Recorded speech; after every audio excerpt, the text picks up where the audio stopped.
Nation Politics. How's everyone doing today? Who are these people? Pushing. Thank you. IndependentLeft.news. Independent Left News. Indie Left News. IndependentLeft.news. Pushing. Free thinking, innovative, and totally open-minded.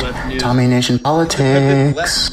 News. Independent Left News. Independent Left News. Oh yeah, and I get news from Independent Left. Thank you, Independent Left.news. They actually put up posts of different shows, different things going on. Check out Indie Left. They're doing a lot of good things. They're on Twitter and Instagram, and they've helped promote our show a lot. Thanks for the work you do behind the scenes, too. This man does our Discord and some other help, so I just love to shout him out. Thanks so much, man. Yeah. They kind of really do a great job of pushing. Thank you, Independent Left, for reminding me of that. Check out IndependentLeft.news. IndieLeft.news.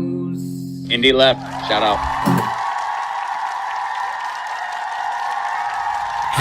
#GetINN. And talking about Joe Biden's promises, here is another one. This is from January 20th this year, the day Biden was inaugurated as the U.S. president. He made a promise to the American people. Listen to this. Before God and all of you, I give you my word. I will always level with you. I will defend the Constitution. I'll defend our democracy. I will always level with you. That is what Biden said. He promised honesty. He promised to be straightforward. 9 months later, we are not so sure. Let me show you a conversation from August. A few days after the Taliban captured Kabul, Joe Biden sat down for an interview. Among other things, he was asked about the military advice that he got. Did his generals ask Biden to retain some troops in Afghanistan? This is how the U.S. president responded. Our military advisors weren't against withdrawing on this timeline. They wanted you to keep about 2,500 troops. No, they didn't. It was split. That wasn't true. That wasn't true. They didn't tell you that they wanted troops to stay? No, not in terms of whether we were going to get out in a time frame, all troops. They didn't argue against that. So no one told, your military advisors did not tell you, no, we should just keep 2,500 troops. It's been a stable situation for the last several years. We can do that. We can continue to do that. No one said that to me that I can recall. That was in August. Joe Biden said no one advised him to keep soldiers in Afghanistan. Turns out that is not the real story. The US Congress has been grilling America's top military leaders, and they narrate a different story. Listen in. It was back in the fall of 20, and it remained consistent throughout that we should keep a steady state of 2,500, and it could bounce up to 3,500, maybe something like that, in order to move toward a negotiated, gated solution. I recommended that we maintain 2,500 troops in Afghanistan. And I also recommended earlier in the fall of 2020 that we maintain 4,500 at that time. Those are my personal views. I also have a view that the withdrawal of those forces would lead inevitably to the collapse of the Afghan military forces and eventually the Afghan government. You just heard from America's top military leaders. General Mark Milley is the chairman of the Joint Chiefs of Staff. He is the most important link between the White House and the Pentagon. General McKenzie is the commander of the U.S. Central Command, or CENTCOM. What did both the generals want? To retain American soldiers in Afghanistan. That is what they recommended to Joe Biden. But the president says he never got this advice. Who do you trust? 2 4-star generals testifying under oath, or a president doing damage control on television? As they say, soldiers don't lie, politicians do. The White House is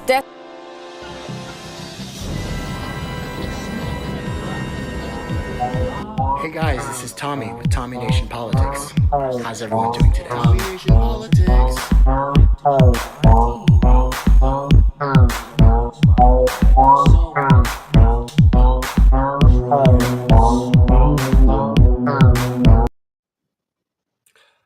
Soldiers don't lie, politicians do.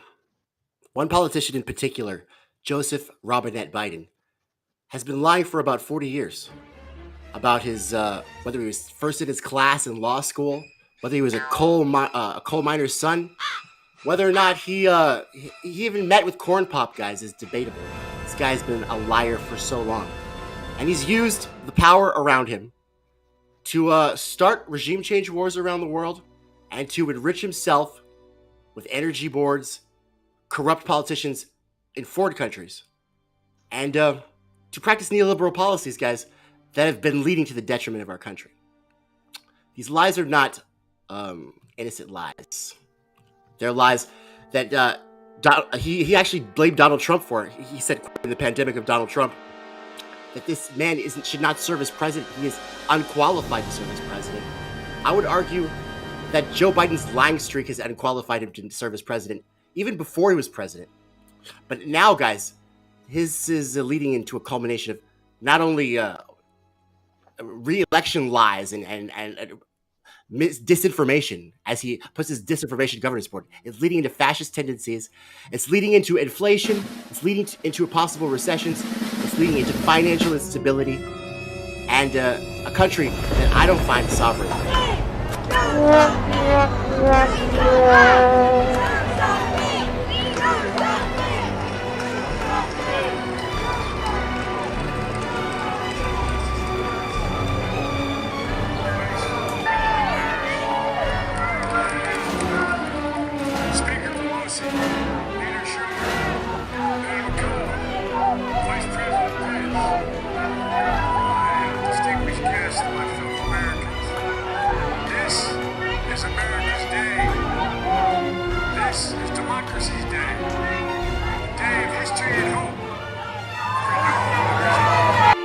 My fellow Americans, in life there's truth, and tragically there are lies.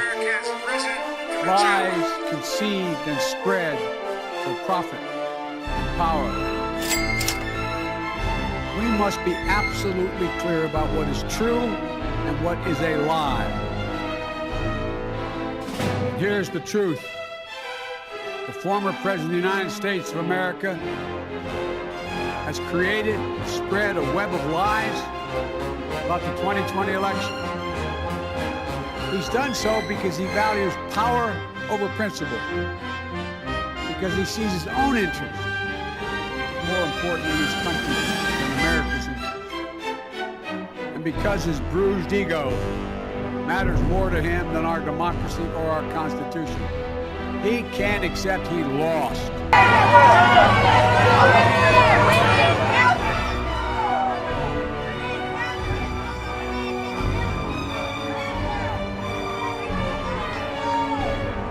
But we'll talk about what sovereign is, because I have guests with me on my podcast today. I've got Michael Gardner from the Patriot Angle Unfiltered Raw podcast, which you can find on Anchor, Spotify, anywhere you can find podcasts. We had a contentious conversation on the show. And also J.R.R. Jabari returns from the Voice of Change podcast. How's it going, guys? Y'all here? Everybody here? Yeah, I'm here. Can you hear me? Yes, I'm here. J.R.R., can you are you there? Jabari. Are you in Ghana? I'm right here. Alright, bro. I wish I was in Ghana. You do? Do they have universal health care? First world. Do they have universal health care? You don't want to be in Ghana. I don't want to go into detail about that because we might get into argument. But yes, they have great healthcare and it's a great first world nation.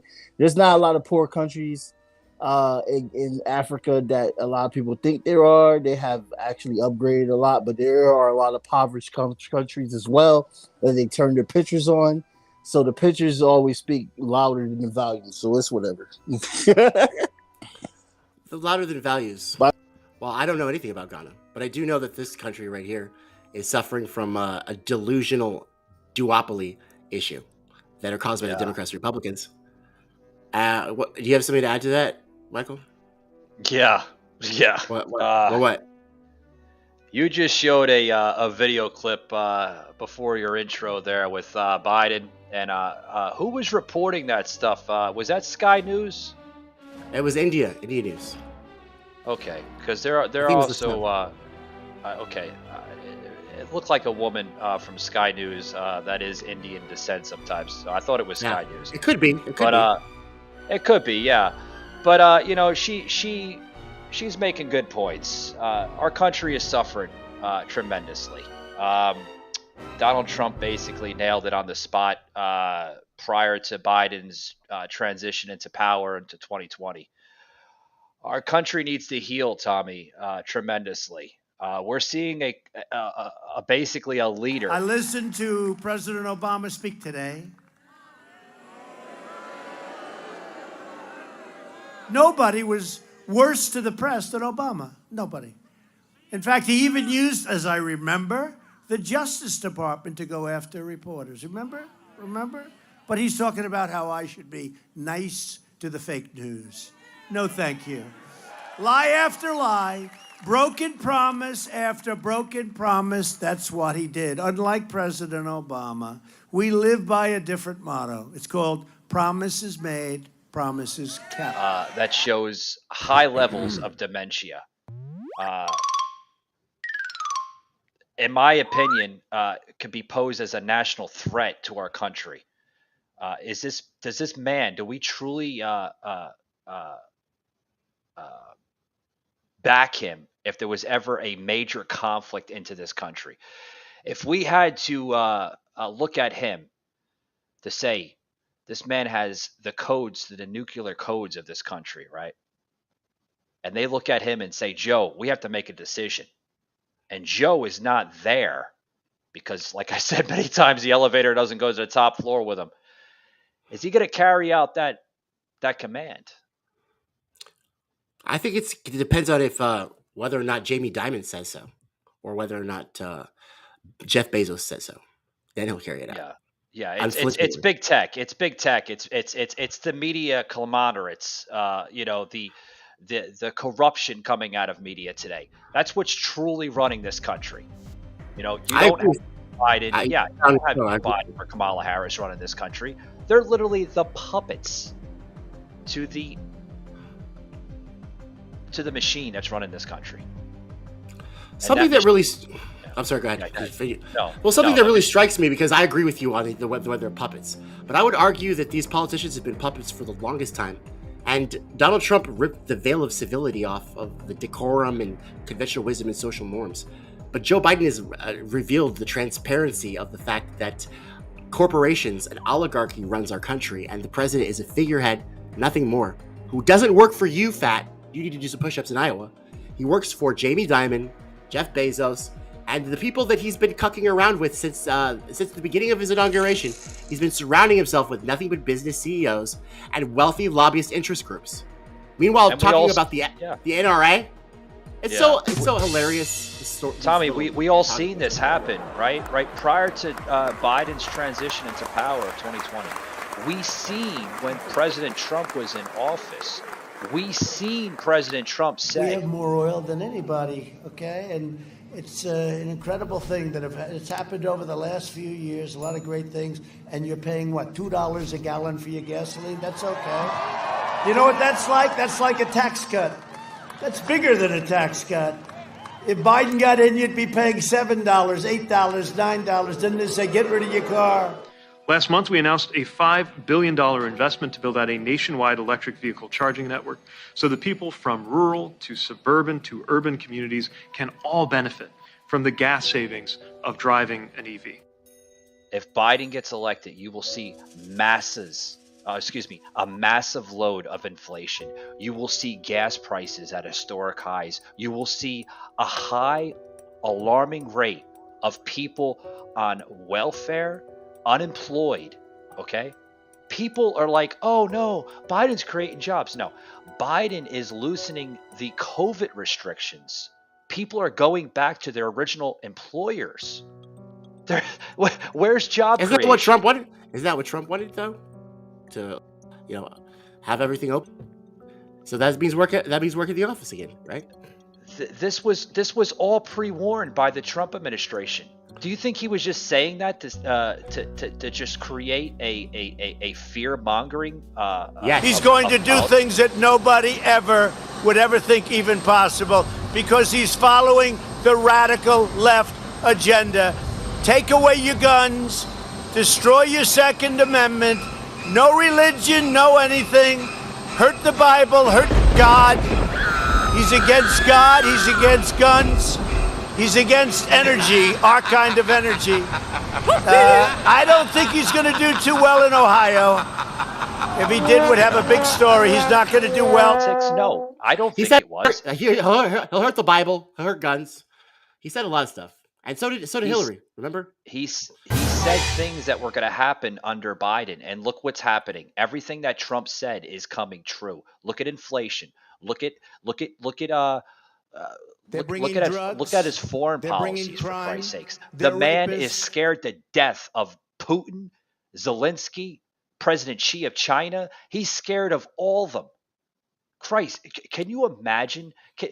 Let me say something right now, Tommy. Putin, Zelensky, President Xi of China, and even the North Korean dictator, Kim Jong-un, if they wanted to hurt us right now, they can do it with a snap of a finger, literally. And do you think that Biden would have literally a response to any of that? Our country would be bombed, literally. I'm not saying it to scare anybody. It's true. There's nothing that Biden would be able to do. He's a weak politician. J.R.R, what do you think about all this? I have a lot of problems with Biden. This is my issue with the liberals on how they try to think that just because we get a Democrat and things are going to be better, but they have to understand that they are all, both the Republican and the Democrats are part of the same ruling party, and they have their own differences, but they still support capitalism. They still support corporate America. And these are trends that you have seen within these parties that have started since Reagan, honestly, because a lot of people will say how Nixon was very corrupt, which I agree that he has some problems, but Nixon was also someone that would put a price acknowledgement on, let's say, gas. Gas could go up, but he'll say, okay, gas is only $2 right now. When it comes to, because he has done this in the past, and that's probably why he pissed off a lot of corporate people. And we don't have that anymore. Are you talking about Biden? Type of politician that would do that. I think he's talking about Nixon. I'm going to Biden. I'm just giving a quick history on how there were politicians in the past that were not pro corporate that will give a straight up, this is the law, that your prices are going to be this way, just so the working people can be able to afford your prices. But you see a lot of corporate America now is inside the White House, it's inside the Pentagon, and this is just what capitalism is. And so my issue with Biden now is that he needs to step down, and I have issues with the fact that a lot of people that support him and even his wife, I'm starting to see a lot of elderly abuse because this man does not know what's going on, and the Pentagon gets their way, and the CIA gets their way. All these entities gets their way because this is what they have wanted from the beginning. They have wanted a conflict with Russia. They have wanted a conflict with China, even though half the shit that we have with China comes from China. And these are wars that we are not well equipped for, in my opinion, because we are used to toppling like Afghanistan, Iraq. We're used to using coalitions with, like how we gave the Saudis their war, which was a democratic policy. Obama himself has signed on to give Saudi their war with Yemen's. And now you see Saudi Arabia not wanting to have a relationship at all with Biden because of the turmoil and we don't talk about gas prices and all this stuff. Why would you go fix that? Did you know that? Putin. You heard about is just a fragment when it comes to inflation, and Putin. He's not. I don't even think he's a part of it when it comes to American inflation and gas prices, because Russian oil is a third of what Europe has, but it's not a third of what we have a lot of different things. And I give it to Trump with making us oil independent, but when Biden came into power, that was not a thing. So there's a lot of lies that the Democratic Party is doing right now. And But I here's the wish that thing. they would just tell the truth Yeah. and instead of trying to just blame some entity. Yeah. That's not reelectable. But go ahead, Michael. But here's the thing. We all know why we're paying, almost $7 on an average scale here for gasoline. We know that. Why do you think that is? Why is that? Why is that? Because we have to kiss the ass of the Russians and the Saudis. That's where all our fuel is coming Relations with the Kingdom of Saudi Arabia. The countries have enjoyed a strong economic partnership for decades, and the relationship has been often termed as special by analysts. Now the same foreign policy analysts are predicting that this bond is waning, especially after Russia's invasion of Ukraine, and Riyadh refused to side with the US or release more oil. Now, several US officials have urged the Biden administration to rebalance Washington's relationship with Saudi Arabia. The leaders of the House Foreign Affairs and Intelligence Committees and more than 20 other Democrats have sent a letter to the White House. This letter, from 30 members of Congress, criticizes the administration's handling of the relationship with its long-term strategic ally. And on the other side, the kingdom's top diplomat has also met publicly with Russian Foreign Minister Sergei Lavrov and has stressed Riyadh's positive relations with Moscow, especially at a crucial time when Washington is trying to isolate the Kremlin on the world stage. Now Riyadh has even entered into talks with Beijing to price a portion of oil sales in yuan, in a move that would mark a profound shift in the global oil market. China is also helping Saudi Arabia with its ballistic missile development and has partnered with it on several nuclear projects, including the construction of a facility for extracting uranium and enhancing its ability to produce nuclear fuel. After all this, the Saudis have taken to making fun of the US president on their television screens.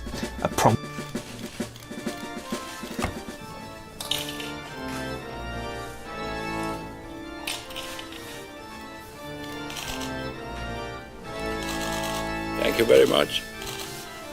Today, we're going to talk about the crisis in Spain. Yeah, we're going to talk about the crisis in Africa. Russia. And I want to talk about the president of Russia, Putin. Putin, listen to me. I have a very important message to you. The message is, and the president of China. This week, the president made a series of outrageously Thank you to correct me, First Lady. I'm not talking about things that are subjective. I'm talking about verifiably false Thank you very much. Like this. God bless you, and God bless. The Biden Institute. Thank you all. So we call Hallelujah! Clap to your president. Clap to your president right now. The Saudi television network has aired a comedy sketch mocking Joe Biden and Kamala Harris. From the Saudis or Russia. We have enough fuel in this country, and this is coming from a correct source, Tommy. We have enough fuel in this country to fuel this country for the next 500 years. So if we have enough, I know. I would like to see the I know you happen to, and I'll tell you why. You happen to reside in the state of Texas, correct? 35 years. Biggest oil and frack lobbyists here. You are literally living on the top of the biggest fuel merchants for this country. 60% of our fuel that we can fuel for this country for the next 500 years is literally underneath you right now in Texas. So that's a guaranteed fact. Are they going to tear up our lands? Build all those. You don't have to tear up your lands. Factories? You don't have to tear up your lands. When you drill for oil, the fracking really did affect a lot of areas in here. Yeah, the water lines and stuff like that. People get lead water pipes and stuff. Yeah, I agree with that. But if we had this damn Keystone Pipeline open, you would be back to Obama. I got to use my correction here. A Trump era of fuel prices, and that's a guaranteed fact. What was the reason for the Keystone Pipeline to be closed anyway? Biden really never got into huge comments on that. What was the Barack necessary Obama, reason? he gassed Native Americans at Standing Rock. Was that in the area of the Keystone Pipeline, Jamar? Do you know? It was a really bad thing. Like he tried, you know how during Occupy Wall Street when we bailed out the banks, Barack Obama, crashed the heads of all the protesters and arrested them all, even though he's the guy who, yes, we can, and change we believe in, and I'm the first black president. I'm going to arrest all of you who are protesting my bailout, my bribe to Wall Street, my blackmail to Wall Street, and I'm going to go and crack your heads. And so he did that to Native Americans. It didn't look good during his last term. And so Biden kind of just like tried to walk away from that because Hillary lost so bad. They tried to. That's why I think that's why it was politically.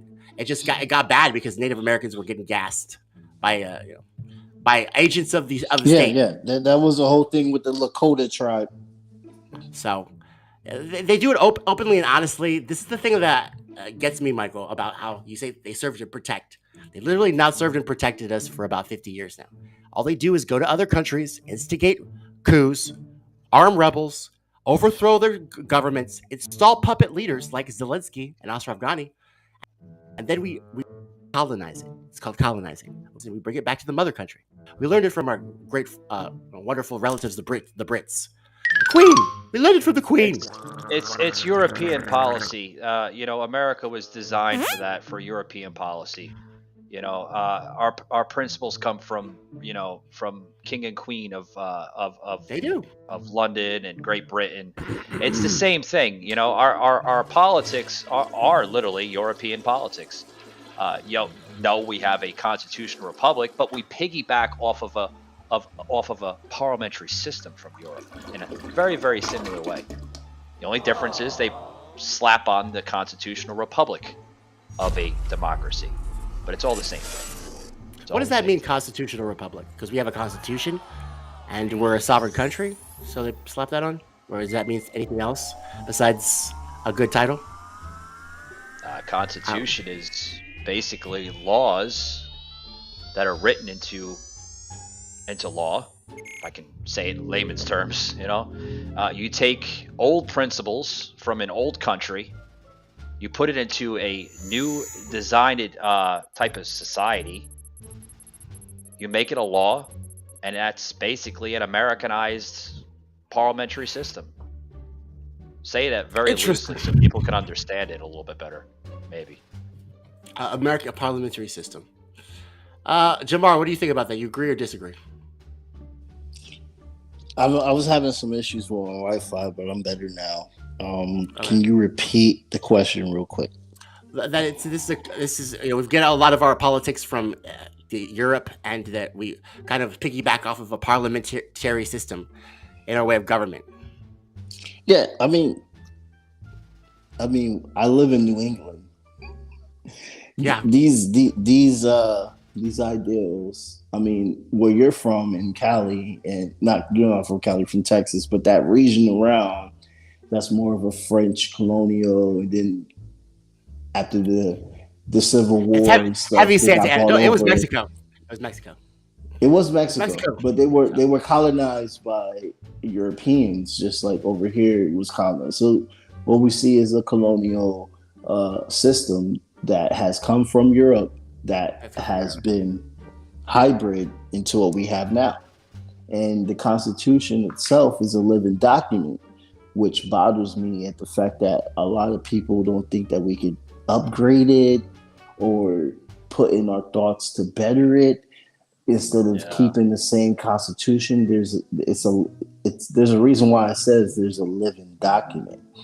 But you just hear all these politicians that keep saying, "Oh, I want to protect the Constitution." They basically are saying, "I want to keep things the way it is," but things change. They don't care. They hate the Constitution. The Constitution, we the people have power. Yeah, I don't think he's talking about colonists, right? It's a colonist system. Yeah, I'll agree with that. It is a colonist system. It started out from colonists, right? European colonists that came into this country. They came into a country that was new to them. They didn't know what the hell it was. They were here to settle land, to escape oppression from the kings and queens of Europe, mainly Great Britain and London, because to be honest with you, what's going on now with the tyranny that we're seeing here in America is what was going on in early European times from kings and queens that posed tyranny onto their, they didn't call them settlers, they called them peasants, you know. We were the peasants, the early settlers that came into this country. We were the peasants that escaped treasonous ways from these kings and queens that posed onto their peasants in Europe. So when we came into this country, we had to put these laws into effect, not only to protect ourselves, but protect ourselves from other colonists that came into this country. Maybe they could have been, Tommy heard me say this. I like to use the word radical, right? Radical ways. So they didn't pose radicalization into an early America. Laws are put into place for reason, J.R.R. and Tommy, because they used to be that way, Michael. But it balances out society. That's the original formula of laws. It's supposed to balance out society, because if you don't have laws in any country, what do you have, Tommy? You have a broken nation that creates high levels of criminal activity and terrorism. What criminal activity if there's no laws? They're not crimes. But laws are not always right, though. It was the law to be a slave. It was the law to genocide Native American land. It was the law to taxation and all this shit. But those aren't looked as laws, J.R.R. I have to correct you on that. That when you talk about slavery and you talk about other things, that's not a law. The 13th Amendment is still a part of the Constitution. That's still a form of slavery within itself to this day, though. Well, that's your opinion, one man's opinion over another. But you talk about slavery, that's an agenda. That's an agenda by a tyrant that opposes that type of agenda. Because slavery, I have to explain this on Tommy's show. Slavery has not always been in this country. There was slavery in other countries that opposed the same type of scenario. You know, white supremacy. Europeans enslaved their own people. Africans enslaved their own people. But white supremacy, though, the white supremacy part. That's the part that really radicalized. I'll say it. The whole slavery game. I understand you go with the white supremacy, but if you go back to the it did. It changed everything because it made one group completely inferior because based on something they can't change. But here's the thing, different than Rome, where you could win your slavery and here's the thing, like, what's the differences of slavery throughout the generations? Let's go back to the motherland of Africa, when Africans would enslave their own people. Now, would you call that black supremacy because they're enslaving their own people? Or would you call that another type of supremacy? What type of supremacy would that be, Tommy? Because I'd really like to understand that part. I don't have all the answers, but all I know really. I just want to let you know. I don't want to cut you off. I don't want to cut you off, but I'm not doing that to defend the white culture or white heritage. I don't think you are. I'm trying to understand, because we hear white supremacy with slavery, right? I understand it's a dark history. Every country has its dark history. But do you understand that, like, that black people, white people, black people? That's the difference. That blacks enslaving each other, white people, black people. I understand that. I understand that, but if you look at your history for one, and you can look this up because it's actually very true and accurate. Do you know at one point or a time in Africa, there would basically be a hold on, I'm getting this. Okay, there it is. There was a part of history in Africa where Africans literally enslave white individuals, because in South Africa is a strong threshold of white individual men and women that reside there, mainly British, right? If you look at your history charts, they colonized the entire African continent. Exactly. That's when Africa was. I mean, you gotta understand that there was a time when they said the sun never sets in the UK. Like, I agree that there was a lot of civilizations that had their own form of slavery, but white people literally pulled to the point where they was genociding almost every part of the world, from Asia to Africa to Latin America. What was not even Latin America. They literally took language away from the original natives in what is South America today. They don't speak Spanish as an indigenous language. They took their language away. Like, even with Africans, we don't even know. I don't think they took it away. I think ancestors. they pretty much evolved into a society. There was no evolve. There was genocide. They was forced to speak Spanish. If you don't speak Spanish, you was slaughtered. Like that. That was not. But J.R.R, have you lived in that region? Have you ever lived in that region? I didn't have to live in that region. I've known people that have. So you get it from mainstream. I understand, because that's where basically. No. Because I live in an indigenous and black background, and I have spoken to people that were indigenous from those regions. We all talk. We have conferences. We have meetings. We have events. We all come together, and they speak in their actual native language, and they talk about that. They were forced to speak Spanish, just like how we were forced to speak English. And why were they forced to speak Spanish? Because of colonialism. They colonized them. White people colonized them. You can't not say that you're not happy. I'm not trying to say that the average white person is an asshole. They can't answer for their ancestors' issues, but their ancestors. What were they colonizing for, though? Were they colonizing for resource? Were they colonizing? Everybody colonizes whatever it was. But when you're making it sound like this is a normalization, if Asian people was to colonize the majority of the world, I have a problem with them too. I'm not making it a normalization. You're giving me viewpoints, and I'm commenting on your viewpoints. I'm a podcaster. That's what I do for a living.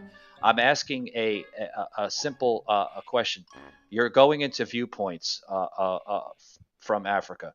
I'm asking you a question where, when they colonized this region, every colonist, or explorer, or however you want to label it, colonized regions or settlements of land for reason. What was the reason for them colonizing this area, and why? And what is the trauma of the people that come from that area? Hold on, sir. I'm almost. That is modern day. Hold on, and then the secondary question would be, you used that word where they forced that language on them. Why did they force it on it? Look at Puerto Rico. Puerto Rico can't even be their own country anymore. Puerto Rico has to be. So this isn't a conversation I really wanted to have, but if we're gonna have it, then we have to answer each other's questions. One thing I realized that we're not doing with the right and the left is that we're literally ignoring each other's questions. So that's probably why we're so divisive. He did ask you that question. What was your question, Michael? My direct question, my direct question goes into what's called a parallel type of question. The first parallel question would be that you brought up a point where they colonized that area and forced language upon its people. Okay, why did they colonize it, and why was the language forced on the people? Why did they Yes. Okay, so the first country that's modern day right now, when Columbus went into what he thought was India. Okay, we're not talking about Columbus. We're talking about. But I have to bring this up to explain it the best. Explain the best way. But Cuba, Columbus doesn't have he landed in Cuba. Any influence on Africa. He has influence on America. We're talking about Africa. I'm not talking about Africa, though. I was talking about Latin America, how Latin America is forced to speak Spanish for hundreds of years. That's what I was talking about. I wasn't bringing up Africa at all right now. I was bringing up how Latin America there's a lot of tribes that are indigenous that have cousins from my tribes in Virginia. They were forced to speak Spanish, and they still try to keep their own language. That's what I was talking about. King James, this is live, and I'm reading your comments. So far, half of your comments are dumb, but some of your comments are questions, and there's no dumb questions. Thank you for watching Tommy Nation Politics. To answer your question, this is live. And we're talking to J.R.R, and we're talking to Michael Gardner. We're having another argument about history and facts. So where we're at now, guys, is that we, as the culmination of these policies, and J.R.R. had talked about Reagan, and this thing we call, us radical leftists call neoliberalism, Michael. It's when they get in bed with the private sector. I'm very familiar with that, yes. They start to... Okay, so both parties have been doing those policies nonstop. Yeah. And then, of course, the regime change wars, adding into those. So, I mean, everybody wants to blame the stimulus about the inflation. Everyone wants to blame. But the fact is that we don't make our own resources. We outsourced all of our jobs. And these decisions weren't made for the good of the country. They were made by people that are puppets of the corporations. So, what are we supposed to do about that? What's next? What's next after Biden? It's just going to be worse after Biden. It's going to be worse. Just to let you know. Here's one of your comments coming in from Twitch. And King James is basically saying that the Spanish wouldn't force you to speak English. Which, I mean, I agree with that somewhat. No country would force you to speak it unless you work. You wasn't there in 1492 though. But none of us was there. Hold on. No country would force you to speak a language unless it was influenced by a hierarchy. I think that's the question. Colonizers. I think that's what you were alluding to, Michael. Yeah, but he's saying that the reason they're colonized was because of the crown. That's what he's saying. So y'all are literally on the same page. Just have to, so right? Isn't that what you're saying? And so we get that from the Queen. What are we arguing about, guys? Well, I think we're both right. Kind of went into Christopher Columbus. Maybe we should just have this conversation. Isabella and Ferdinand. Isabella and have Ferdinand. a different episode. I apologize, Tommy. You're trying to get on the Biden situation, and I agree with that. I apologize. I'm very adaptable. Like I said, guys, I'm taking leadership. That's why me and Tommy can relate on a lot of issues, because we don't stay on topic. The one topic we go throughout different topics, because that's how you engage your listeners. Yeah, this is really interesting though, because it's giving me a good insight into why we're here now. And so this system that we rebelled against this system, right? Yeah. We didn't like the no taxation without representation. We didn't like the fact that the crown was all the way over there ruling things and taxing us for the resources that we were making, right? Yeah. So fast forward to today, where taxes are being raised, food costs are high, inflation is high, resources are high, and literally it's almost like it harkens back to where the King's Road. You want to talk about the crown? Who could drive now? People with electric cars that can afford electric cars? It's funny because this corporate state is kind of created a feudalist system. I don't know. What do you think about that, to be honest with you, I'd rather trust. I'd have my high trust in a gas or a fuel type of vehicle over an electric vehicle. I break down the road, you're not going to be able to find a charging station on the interstate. You know what I mean? Elon Musk, he made Teslas. They're electric, right? They're electric, but I'm talking about if you break down on the road, if you break down on the interstate or a major road, is there going to be a charging station on that interstate? I know nothing about electric cars. All I know is that they're trying to phase out gas. They're trying to phase out fossil fuels for sure. Well, you know why they're doing it, right? Because they want to reset, do a great reset where we own nothing and be happy. And they've already transparently told us all this. We all think it's a conspiracy, but they've literally transparently told us that they're little Davos. The Biden administration wants to influence electric cars because, Big Brother doesn't want to keep on paying that high funding over to the Saudi government and the Russian government for fuel. That's what it breaks down to. Also, think about this. We literally, Tesla was one of those winners and losers of the bailout that we invested in, and Obama said we were going to have return on investment. Elon Musk ended up making billions of dollars on Tesla, and he's a genius. But he was literally one of the first welfare queens that was funded by the Obama administration. So why is he all of a sudden? Why is he all of a sudden how you say he's a welfare queen, because that is so fucking true.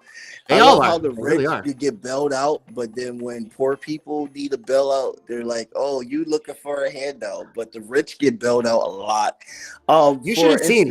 You should have seen the way Obama was selling that shit. Oh, it's going to return on investment. We might actually get lower taxes. This is not just a plan to hand over $700 billion of your money to a few banks.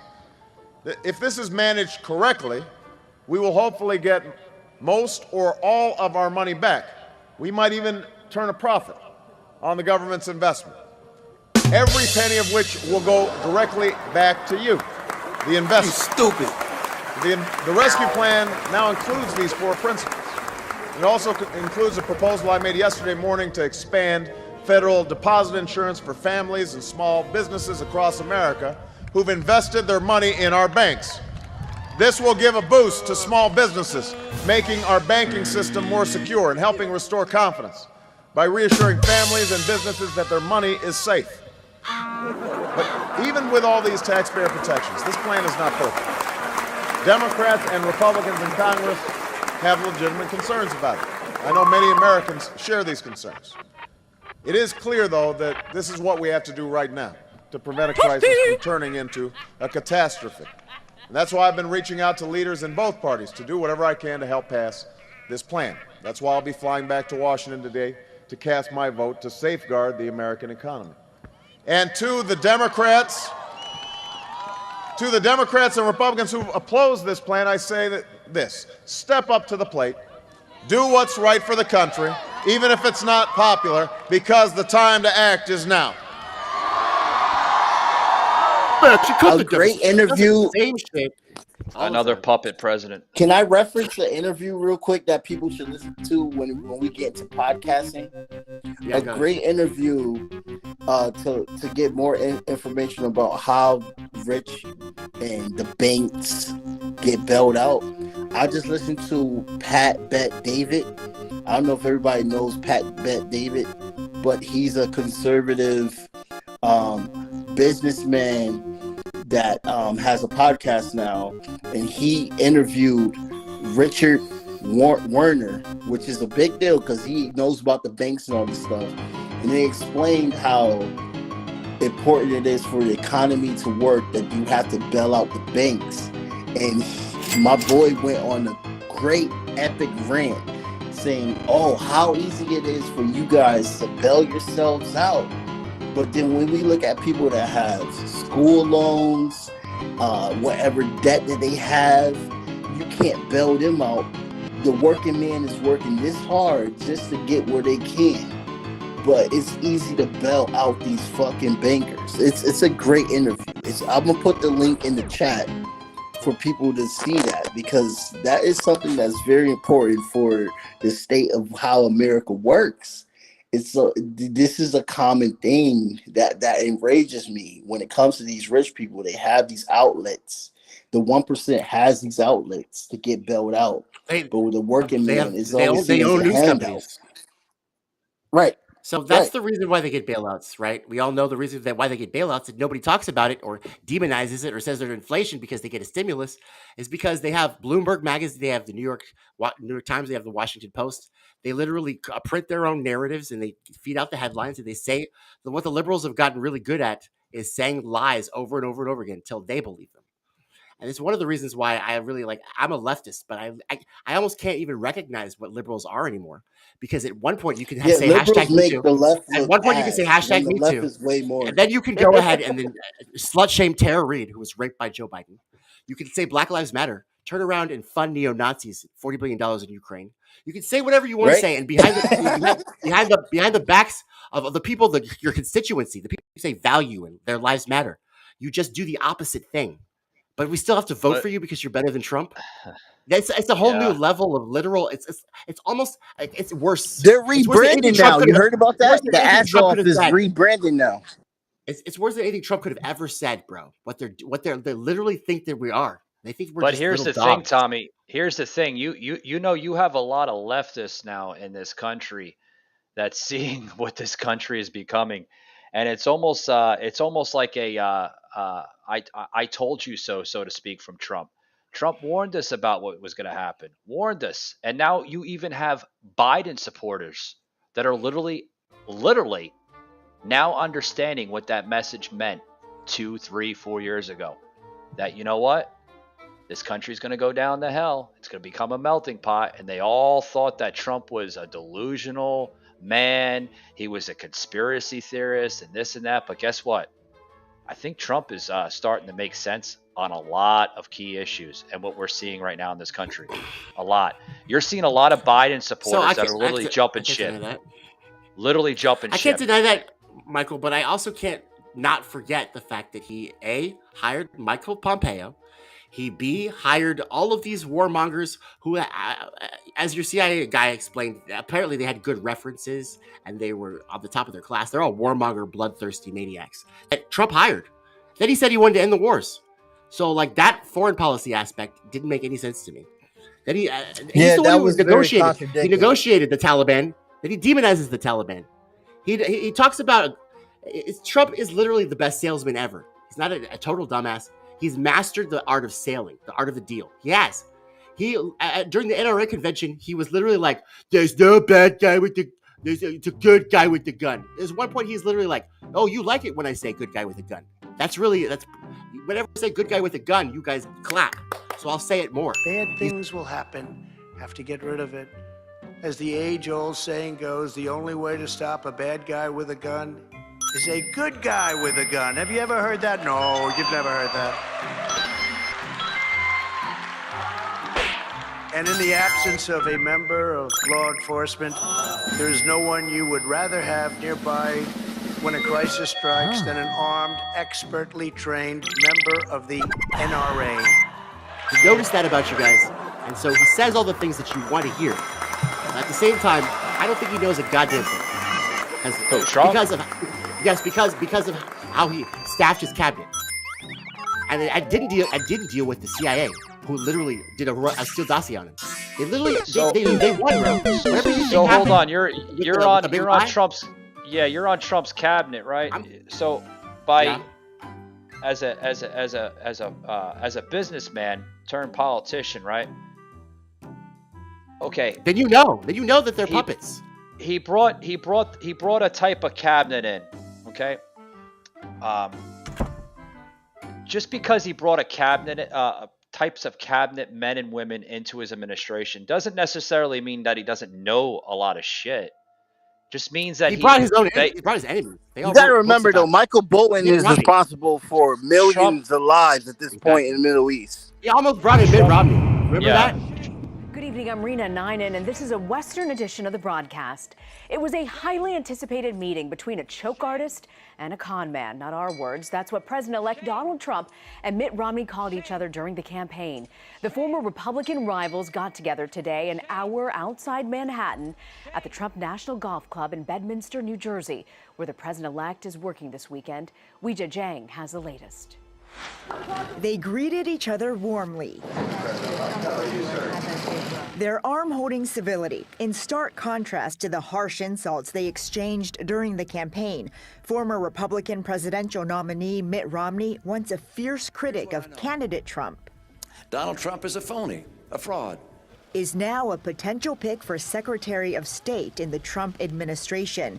They met today for 90 minutes at Mr. Trump's golf club in Bedminster, New Jersey. Very thorough and in-depth discussion in the time we had, and appreciate the chance to speak with the president-elect. Mr. Trump also had meetings with educator Michelle Rhee and retired Marine General James Mattis, a candidate for Secretary of Defense.